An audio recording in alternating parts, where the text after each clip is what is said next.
Hi friends, welcome back to my channel. ನಾನಿವತ್ತು ರಾಜ್ಮಾದಲ್ಲಿ ಒಂದು ಕರಿ ಮಾಡ್ತಾಯಿದ್ದೀನಿ.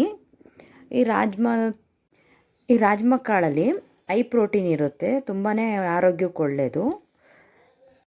ಇದರಲ್ಲಿ ಫೈಬರು, ಕ್ಯಾಲ್ಶಿಯಮ್ಮು, ಮೆಗ್ನೀಷಿಯಮ್ ಎಲ್ಲ ತುಂಬಾ ಚೆನ್ನಾಗಿದೆ. ಇದನ್ನು ದೊಡ್ಡವರಾಗಲಿ ಮಕ್ಕಳಾಗಲಿ ತಿನ್ಬೋದು, ತುಂಬಾ ಒಳ್ಳೆಯದು ಆರೋಗ್ಯಕ್ಕೆ. ಇದರಿಂದ ಮೂಳೆಗಳು ಗಟ್ಟಿ ಆಗ್ತವೆ, ಆಮೇಲೆ ಜೀರ್ಣಕ್ರಿಯೆ ಕರೆಕ್ಟಾಗುತ್ತೆ. ಇದು ವೆಯ್ಟ್ ಲಾಸ್ ಮಾಡೋರ್ಗಂತೂ ತುಂಬಾ ಒಳ್ಳೆಯದು. ನೋಡಿ, ನೈಟ್ ನೆನೆಸಿಟ್ಟಿದೆ ರಾಜ್ಮಾಕ್ಕೆ. ಅದಕ್ಕೊಂದು ಅರ್ಧ ಪೀಸ್ ಚಕ್ಕೆ, ಎಲೆ, ಒಂದು ಅರ್ಧ ಟೇಬಲ್ ಸ್ಪೂನ್ ಜೀರಿಗೆ, ಸಣ್ಣ ಕಟ್ ಮಾಡಿರೋ ಈರುಳ್ಳಿ, ಒಂದೆರಡು ಟೊಮೊಟೊ ಹಾಕ್ಕೊಳ್ತಾ ಇದ್ದೀನಿ.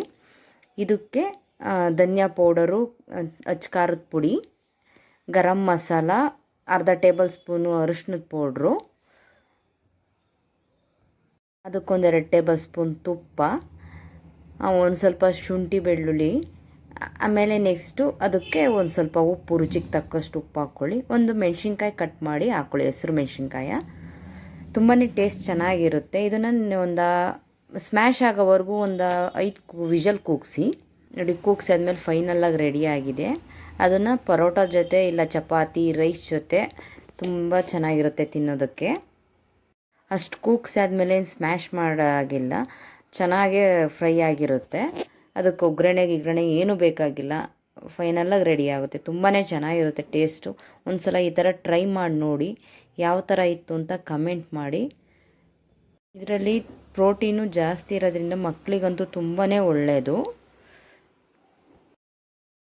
ಇದು ಶುಗರ್ ಇರೋರಿಗೂ ತುಂಬ ಒಳ್ಳೆಯದು, ರಕ್ತದೊತ್ತಡ ಕಡಿಮೆ ಮಾಡುತ್ತೆ. ಆಮೇಲೆ ಹೃದಯ ರೋಗ ಇರುತ್ತಲ್ಲ, ಹೃದಯಕ್ಕೆ ತುಂಬಾ ಆರೋಗ್ಯಕರ ಹೆಲ್ತಿ ಫುಡ್ ಇದು. ಈ ಥರ ಮಾಡಿಕೊಟ್ರೆ ಮಕ್ಕಳು ತುಂಬ ಇಷ್ಟಪಟ್ಟು ತಿಂತಾರೆ. ಯಾವುದೇ ಥರ ಆಯಿಲ್ ಜಾಸ್ತಿ ಆಯಿತು ಅನ್ನೋ ಏನಿಲ್ಲ. ಜಸ್ಟು ನಿಮಗೆ ರುಚಿಗೆ ಬೇಕು ಅಂತಂದರೆ ಅದರ ಮೇಲೆ ಎಕ್ಸ್ಟ್ರಾನ 2 ಟೇಬಲ್ ಸ್ಪೂನ್ ತುಪ್ಪ ಆ್ಯಡ್ ಮಾಡ್ಬೋದು. ಕೊತ್ತಂಬರಿ ಸೊಪ್ಪು ಎಲ್ಲ ಹಾಕಿ ಚೆನ್ನಾಗಿರುತ್ತೆ ತುಂಬಾ. ಒಂದು ಸಲ ಟ್ರೈ ಮಾಡಿ, ಯಾವ ಥರ ಇತ್ತು ಅಂತ ನಿಮ್ಮ ಮನೇಲಿ ಕಮೆಂಟ್ ಮಾಡಿ, ಯಾವ ಥರ ಬಂತು ಅಂತನ. Thank you for watching my channel. ಹೀಗೆ ನೋಡ್ತಾಯಿರಿ, ಸಪೋರ್ಟ್ ಮಾಡ್ತಾಯಿರಿ. ನಿಮ್ಮ ಫ್ಯಾಮಿಲಿ ಫ್ರೆಂಡ್ಸ್ಗೂ ಶೇರ್ ಮಾಡಿ, ಲೈಕ್ ಮಾಡಿ. ನೆಕ್ಸ್ಟು ಯಾವ ರೆಸಿಪಿ ಜೊತೆ ಬರ್ತೀನಿ ಅಂತನ ಗೆಸ್ ಮಾಡಿ ನೋಡೋಣ. ಥ್ಯಾಂಕ್ ಯು, ಸಪೋರ್ಟ್ ಮಾಡ್ತಾಯಿರಿ. Thank you for watching my channel. Keep watching.